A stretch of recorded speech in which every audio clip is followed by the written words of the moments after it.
नमस्कार, मैं हूं प्रवीण दुबे। बयानों के साथ परवान चढ़ा एमपी की 28 सीटों का उपचुनाव अब उस मोड़ पर है कि वोटर से लेकर सपोर्टर और सियासी दलों के सामने सिर्फ सवाल हैं। सवाल कि क्या डबरा सीट से निकला आइटम का मुद्दा इस उपचुनाव का टर्निंग पॉइंट है। सवाल कि इमरती देवी के बहाने क्या यह बीजेपी का दलित वोट बैंक को साधने का दांव है। सवाल यह कि ग्वालियर चंबल की 16 सीटों पर बिकाऊ टिकाऊ के नारे के साथ मजबूती से खेल रही कांग्रेस के इस कैंपेन पर यह मुद्दा कोई असर दिखाएगा क्या। सवाल कांग्रेस के उस आत्मविश्वास पर भी जिसमें जीतू पटवारी से लेकर कमलनाथ तक सभाओं में आ रही भीड़ को जीत बता रहे हैं और बदलती हवाओं में भी इस भरोसे डटे हैं कि इन उपचुनाव में सिर्फ गद्दार का मुद्दा ही सुना जाएगा। सवाल यह भी है कि सितारा हैसियत वाले नेताओं की कतार, दमदार मुद्दे और सत्ता में बने रहने जरूरी सीटों तक बीजेपी जब हर मामले में कंफर्टेबल पोजीशन में होने का दावा करती है तो फिर निर्दलीय विधायकों की सीट पर रुमाल रखने की नौबत अभी से क्यों आ रही। सीट पर रुमाल, जो लोग स्टेट ट्रांसपोर्ट की बसों में सफर करते रहे उन्हें याद होगा कि पहले टिकट में नंबर नहीं होते थे, सीट पर रुमाल बिछा दिया जाता था और उस सीट पर दावा हो जाता था। खैर, अभी तो नतीजे भी नहीं आए। आज सहकारिता मंत्री अरविंद भदौरिया ने बाकायदा मीडिया को बुलाकर यह बताया कि निर्दलीय विधायक केदार डाबर का शिवराज सरकार को पूरा समर्थन है। सियासी उठापटक के बीच राजनीतिक लाभ हानि के लिए हर तरफ गुंजाइश निकाल लेने वाले विधायक सुरेंद्र सिंह शेरा भी मौजूद थे वहां, लेकिन कमराबंद चर्चा के बाद इस तरह से बाहर निकले कि अब 10 नवंबर के बाद ही अपने पत्ते खोलेंगे। उधर केदार डाबर जैसे निर्दलीय विधायक का रुख भी हैरान करने वाला कि जो चुनाव के 12 दिन पहले अचानक शिवराज सरकार की रीति से प्रभावित होकर उनका समर्थन कर रहे। वोटर से पूछिए तो क्या यह बयानों का चुनाव है, हर दिन बदलते मुद्दों का चुनाव है, ये शिवराज के भरोसे का चुनाव है, सिंधिया की साख का चुनाव है, या दांव पर लगी कमलनाथ की 40 बरस की राजनीति का चुनाव है। हर दिन बदल रहा इस चुनाव का गणित आखिर क्या है, कितनी एकता है और कहां कहां एकता है, पूछेंगे। सवाल और जवाब तो देना होगा, लेकिन पहले दिखाते हैं आपको एक रिपोर्ट, देखिए।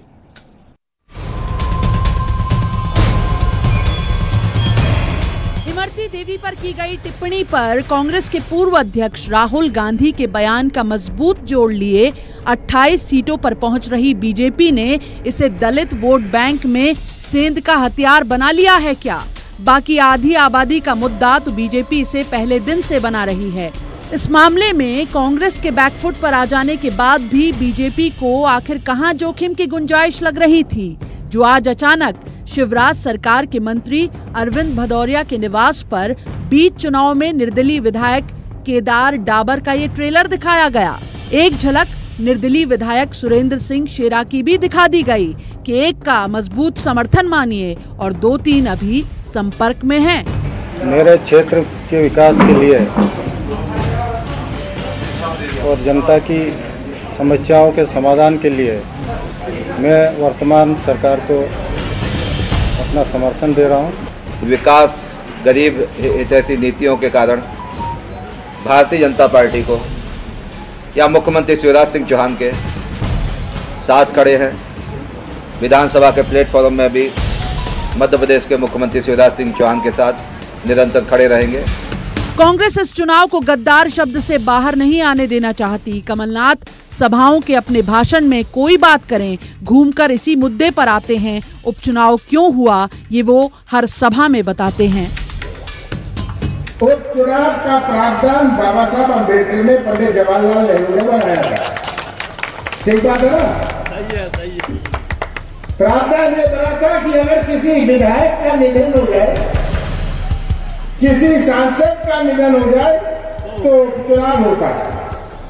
आज अन्य प्रदेशों में उपचुनाव हो रहा है, पर मध्य प्रदेश एक ऐसा प्रदेश है जहां जो 28 उपचुनाव हो रहे हैं, इसमें से 25 उपचुनाव किसी के निधन पर नहीं हो रहे हैं। अब तक खबरों में ही लिखा जाता रहा कि सिंधिया की साख दांव पर है। अब खुद सिंधिया सभाओं में वोटर को ये बता रहे हैं कि चुनाव सिंधिया का है। ये चुनाव नयन सिंह सिसोदिया का नहीं है, ये चुनाव कांग्रेस बीजेपी का नहीं है। ये आपको समझना है, ये चुनाव पूरी देश देख रही है कि ग्वालियर चंबल संभाग में सिंधिया परिवार का झंडा बुलंद होगा क्या नहीं। मैं आपसे पूछना चाहता हूं। सियासी दलों के लिए कड़वी हकीकत ये भी कि इस बार 28 सीटों के उपचुनाव में कांग्रेस और बीजेपी से ज्यादा पार्टी के अपने ही सीटों पर एक दूसरे का सबसे बड़ा इम्तिहान ले रहे हैं। आखिरी वक्त तक सुलह समझाइश, रूठने, मनाने, तोड़ने और समर्थन जुटाने की कवायद क्यों है आखिर? सीटों के लिहाज से कांग्रेस के सामने बहुत बड़ा टारगेट, लेकिन वो उतनी ही आत्मविश्वास से भरी हुई। कहीं ये ओवर कॉन्फिडेंस तो नहीं?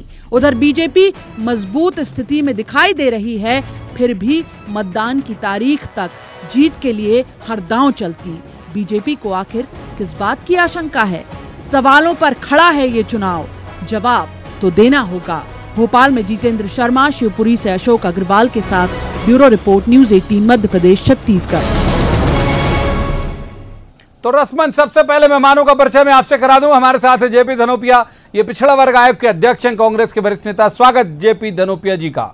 दूसरे मेहमान आशीष अग्रवाल, ये बीजेपी के बड़े ऊर्जावान प्रवक्ता है, आशीष जी का भी स्वागत है। और तीसरे मेहमान हेमंत शर्मा, पत्रकारिता का चर्चित चेहरा है, बहुत अच्छे राजनीतिक विश्लेषक हैं, हेमंत जी का भी स्वागत है। शुरुआत करेंगे आशीष अग्रवाल से आज। आशीष जी, हर सभा, हर भाषण, हर अंदाज ये कह रहा है कि बहुत दम से जीत रहे हैं हम और बिल्कुल कोई चिंता की बात नहीं है, फिर ये तोड़ फोड़ बिल्कुल है चुनाव के मुहाने पर, क्या कहती है?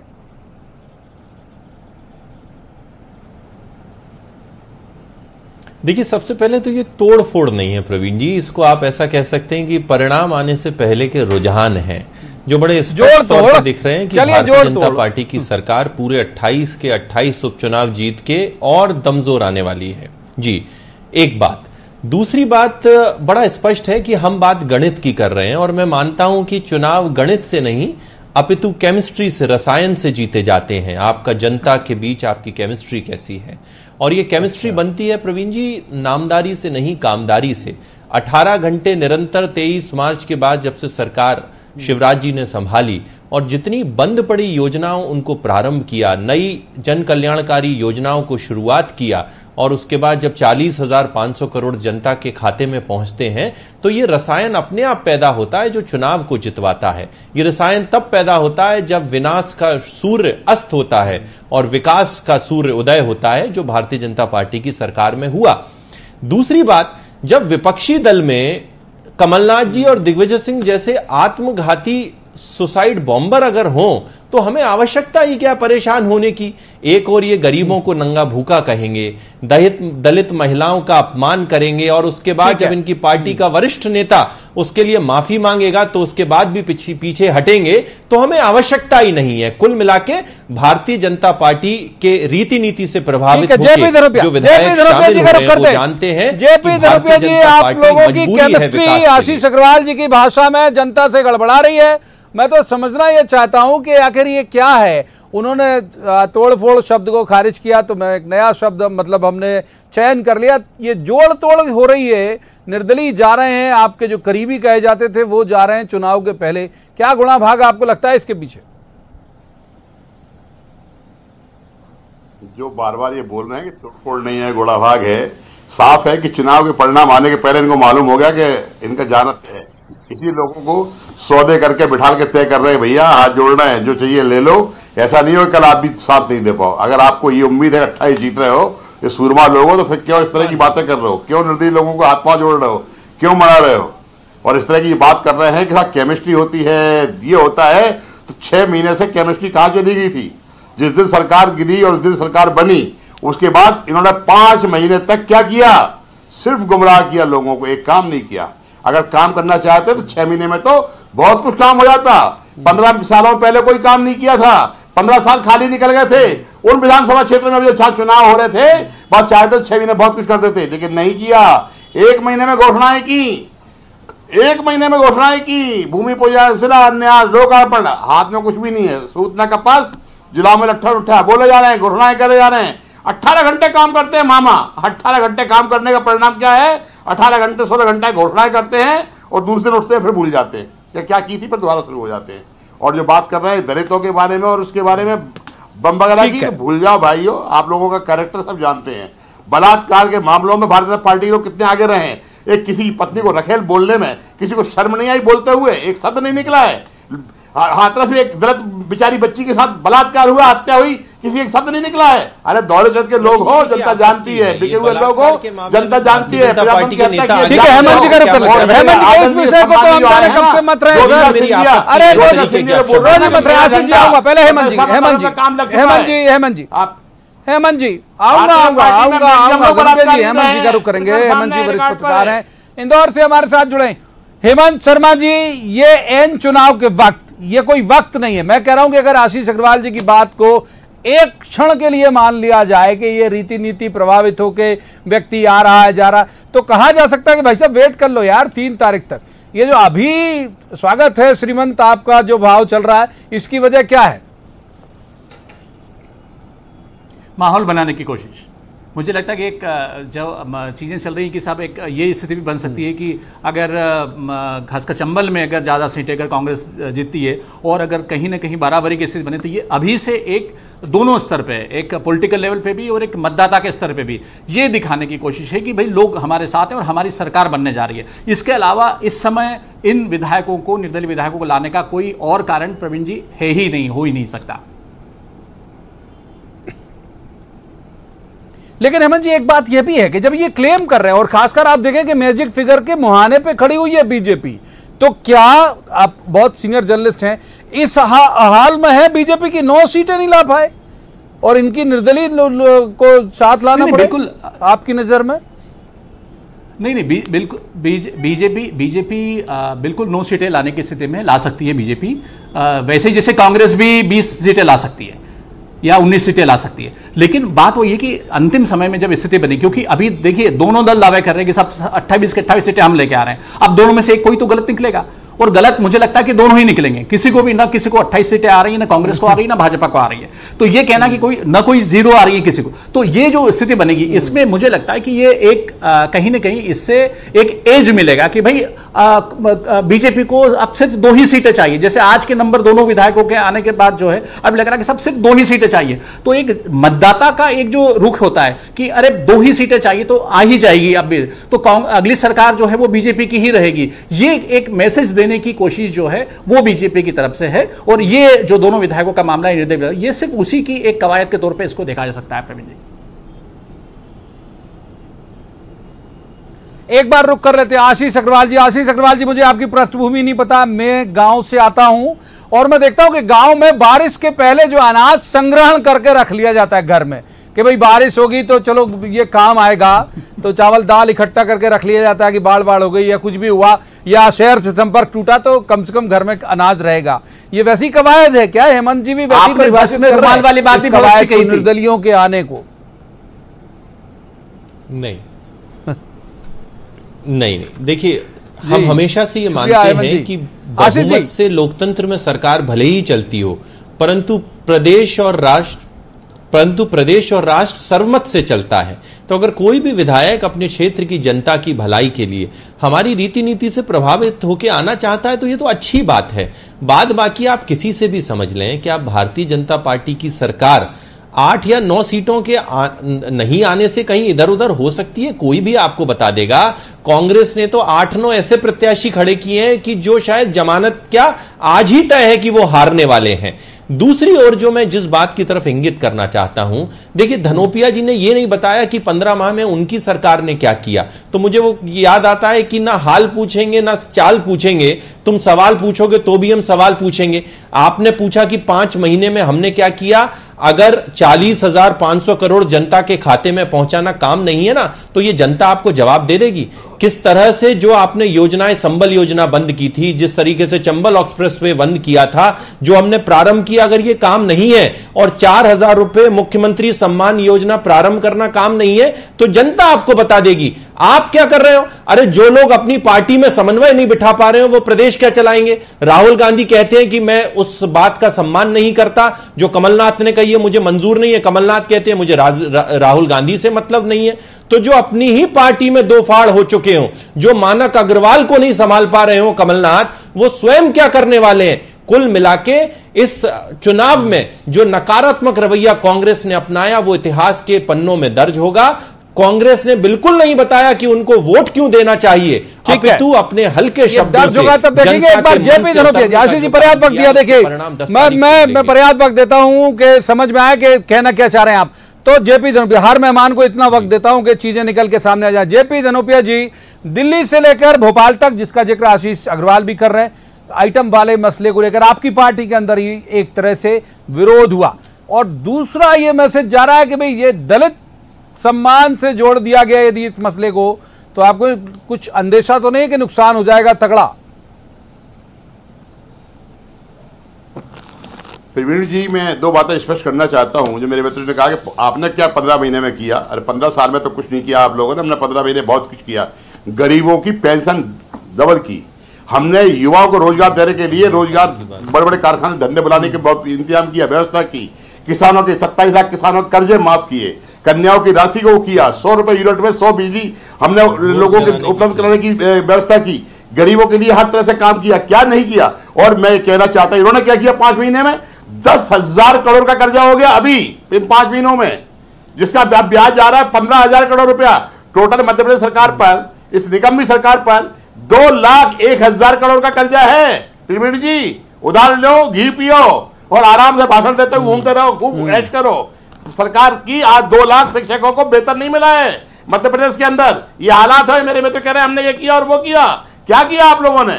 और जो अरविंद भदौरिया जैसे लोग हैं, ये मैनेजर लोग कहां से क्या करते हैं ये तो ये जा रहे हैं। इन सबके धंधे कारण है, मालूम है।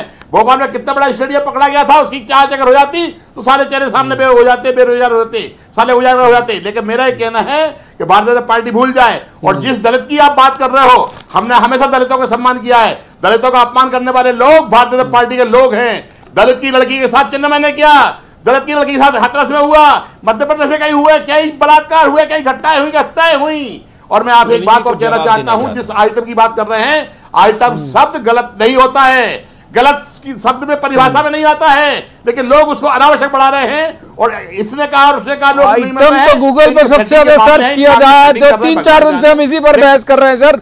आइटम पे नहीं आएंगे। मैं तो ये पूछ रहा हूँ, आइटम पे नहीं आएंगे। मैं ये कह रहा हूँ कि क्या बीजेपी इसे मैक्सिमाइज करने में सफल हुई, ये पूछ रहा हूँ। संसदीय शब्द है वो, देखिए ऐसा है मीडिया। ठीक है, चलिए अब आप आशीष जी बहुत छोटा जवाब, फिर हेमंत जी के पास जाओ। हेमंत जी से एक ही सवाल लिया आशीष जी, चूंकि जवाब देना चाहते हैं जल्दी से आशीष जी आपका जवाब, फिर हेमंत जी नहीं है जवाब ले लेते। तीसरा मेहमान फिर ऐसे में हम नोटिस नहीं ले पाते। किसी की पत्नी को रखेल बोलना गाली होती है। ठीक है, समझ के कान पे अरे साहब तो जनता को बताइए, चुनाव आयोग को बताइए, नोटिस दिया चुनाव आयोग ने।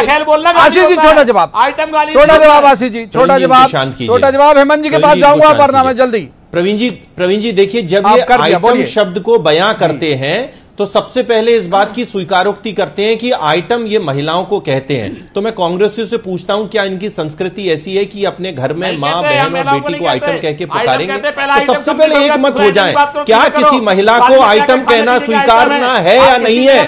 आप सीना चोरी और सीना जोरी ना करें, एक बात। दूसरी बात, देखिए बीच में मत रोकें, आपके पास तथ्य नहीं होते तो आप चिल्लाने लगते। मैं आपका बहुत सम्मान करता हूं धनोपिया जी, आप सुनिए पहले मेरी बात। आप धनोपिया जी, आप मेरी बात सुनिए। आज आप अपने शब्दों की सीमा को जान रहे हैं। आपने 30 शब्द का जिस पर आशीष जी आप इधर से लौटते हुए आपके तरफ आऊंगा को लेकर आपने आपके तरफ किया। हेमंत जी बहुत देर से नहीं गया, हेमंत जी के खिलाफ गलत शब्द हेमंत जी के पास नहीं गया, माफ कीजिए, रोकूंगा ही क्योंकि बहुत तेजी से हाथ से फिसलता है। हमारे तीसरे मेहमान का रुख करेंगे, कम से कम अपनी तीसरे मेहमान का रखिए।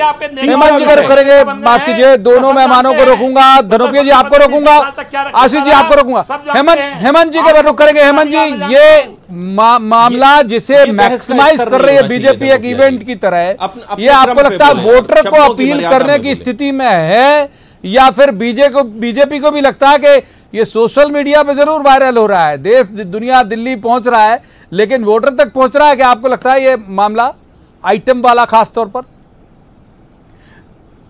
नहीं, देखिए वोटर तक तो पहुंचेगा, नहीं पहुंचने का कारण ही नहीं है, क्योंकि वोटर तक पहुंच रहा है। इसीलिए पार्टी के अध्यक्ष जो हैं उनको, राहुल गांधी को जो है उनको इस बारे में सफाई देनी पड़ी। तो इस बात से दोनों चीजें हैं, कमलनाथ जी को किसी स्थिति में कांग्रेस के पास पहुंचना से मेरा आशय सर ये था कि क्या वो वोटर को मुझे मानस तक पहुंच रहा है कि नाराजगी की शक्ल में पहुंच रहा है?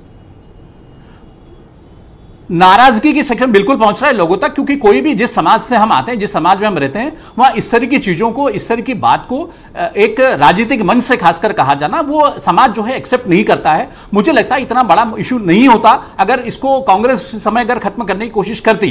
ज्यादा से ज्यादा क्या होता, अगर माफी मांग के भी इस बात को खत्म की जा सकती थी, लेकिन जिस तरीके से कांग्रेस इसमें डिफेंड किया कांग्रेस ने इसको और कोशिश की, अब जिस तरह राहुल जी का बयान आया है इसमें, उसके बाद तो स्थितियां काफी मतलब मुझे लगता है कांग्रेस की बड़ी दुविधा की स्थिति में कांग्रेस के नेता इस समय फंसे हुए इस शब्द को लेकर। और जिस तरह का मुझे यहां सोशल मीडिया हो या वोटों तक पहुंचने का मामला हो, जिस तरीके से बीजेपी ने खेला है, अगर यही मुद्दा, अगर इस तरह का मुद्दा कोई कांग्रेस के पास भी होता तो मुझे लगता है कांग्रेस भी उसको इसी तरीके से खेलती। तो अब सवाल यह कि मतदाता पे डिपेंड करेगा कि इसको कितने उससे ले रहा है।